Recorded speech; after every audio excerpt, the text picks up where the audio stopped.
Cabinet Minister Lucy Powell lost her rag on the BBC today after being challenged by her Tory opponent over Keir Starmer's planned Chagos surrender. Amid claims Sir Keir Starmer has now upped his offer to Mauritius to a mind-boggling £18 billion, the leader of the Commons was forced to defend the mad plan. Lucy Powell dismissed the reported £18 billion price tag as nonsense, but refused to confirm the number when pressed by Conservative Richard Holden. He provoked, "You don't know, do you?" to which she claimed they will become clear eventually. Ms. Powell claimed the deal is in Britain's national interest, to which Mr. Holden hit back, "It is absolutely not in our national interest. It's in China's national interest." Ms. Powell then accused Mr. Holden of shouting over her, calling it not a good look, before later talking over her Tory opponent herself. After he pointed out she couldn't answer the most basic question about the cost of the deal, she began yelling, "Are you talking over me again? Are you talking over me again? Are you? Can I speak? Stop speaking over me. It is rude." The cabinet minister claimed the negotiations remain ongoing, and when they are agreed by cabinet MPs and the public will learn the details of the PM's surrender.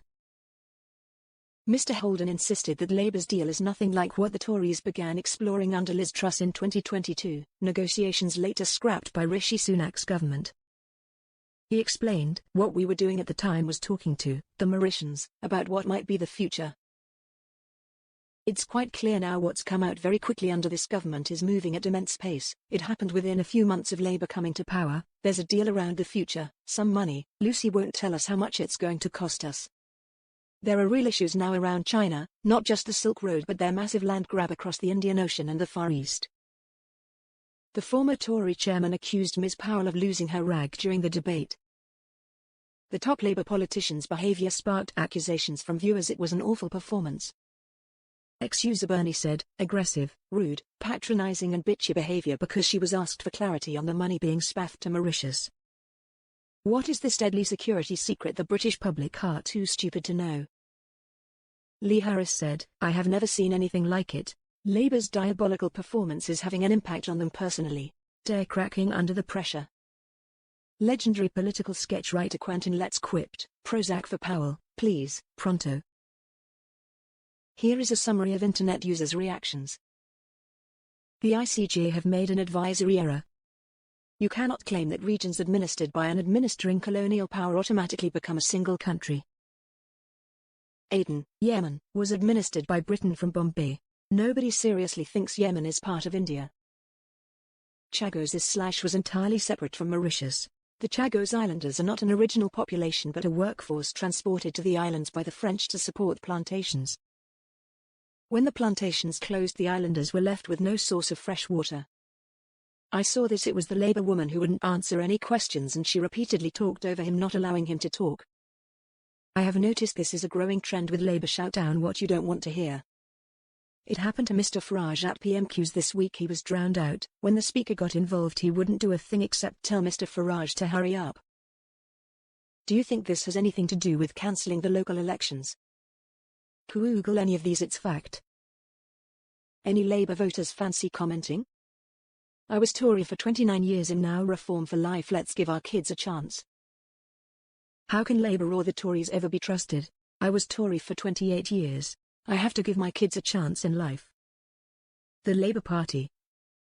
Hull Labour Party councillor Stephen Bayes had images of children. Drug-dealing Labour councillor Tom Nielsen caught with thousands of images avoids jail.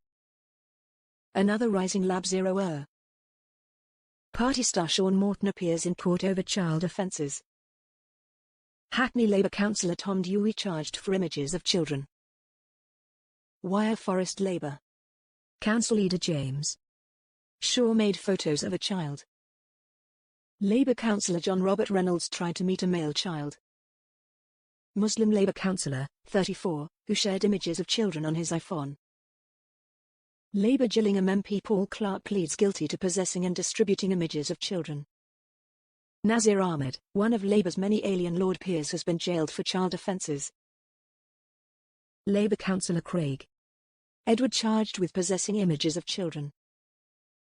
Sunderland Labour councillor Paul Middleton spared jail for online grooming. Sunderland Labour councillor Thomas Wright jailed for 15 years involving children. Labour's Sean Coughlin child offences. Labour Party ex-Shadow Minister Eric Joyce pleads guilty to child offences. Exeter City Labour Councillor Roger Spackman child offences. Dudley Labour Councillor Derek Hemmingsley child offences. Leeds Labour Lord Mayor Neil Taggart was jailed for child offences. Labour refusing to accept the judgment they base this decision on is only advisory. It matters not if discussions were started by the Tories, it doesn't change fact. The legal status is we'd be well within our rights to ignore the ICJ where matters of national security is concerned. By the way, the Tories binned the idea. The whole setup by Labour is tell no one anything until it is a fait accompli, exactly like their so-called manifesto. So the UK is giving a bit of the Commonwealth away again. Why the hell is the UK paying for the privilege? Maybe Trump will come up trumps and put a stop to it. My Labour MP won't even reply to questions, neither by email or face-to-face. Face-to-face is very rare. He spends his time in London. She knows Labour have got it all wrong again. She is just trying to embarrassingly defend the indefensible. Screaming, "Are you talking over me again?" whilst interrupting him. She lost it big style. The problem with Captain Chaos is, he says he's not a rule breaker. But sometimes if the rules impact the situation and are not in the UK's best interest at cost, to which LIBOR are reluctant to disclose, then when will Chaos have the baubles to say no? We are not doing this, it's UK's and UK's alone. Because what guarantee is there that Mauritius don't pass it to China? I can't remember a Labour government like this one, that has caused so much harm, to so many, in such a short span of time and spout untruths after untruths that just keep on flowing. Words fail me.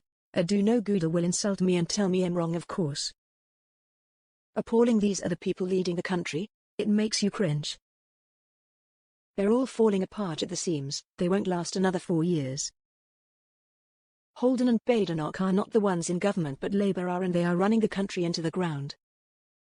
This story by far is the most amusing right now and certainly the most telling. She utterly fell apart under pressure. That's Labour for you. It's necessary to interrupt people who refuse to answer a question by just trying to waffle on. She showed herself up big time. It was a truly embarrassing display of someone completely out of their depth, like the rest of this appalling fourth-rate government. Cracks appearing after only 7 months in government.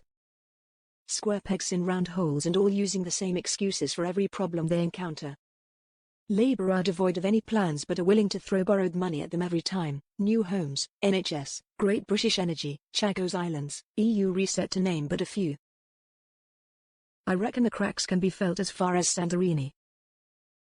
The very first thing Labour did within days of taking office was throw money to train drivers, without asking for any reform in exchange. The unions were delighted. I noticed the thread of Farage news is inundated with HATRS who simply can't help but jump on any mention of reform or Farage. Losing your ag is a sign of weakness that you are losing the debate. Reigner number 2. The failing Labour lot is full of people, MPs, in positions way above their abilities. If Farage or Brexit was mentioned in the thread, we'd be out to our armpits in the EU's little workers. Looks like the many anti-British/English, anti-Farage ones are holding a meeting and getting new scripts. They will for sure be back with some cracking misinformation/disinformation offerings. The paid ones have to wait a bit longer for their disinformation scripts. People like Powell who lose their cool easily when challenged won't learn for another time. It is their nature to instinctively act like Powell did. You can't lose your cool when being asked to explain something, and politicians are in Parliament to address issues brought to their attention. In politics, lose your cool and your beat. Starmer will have seen her performance.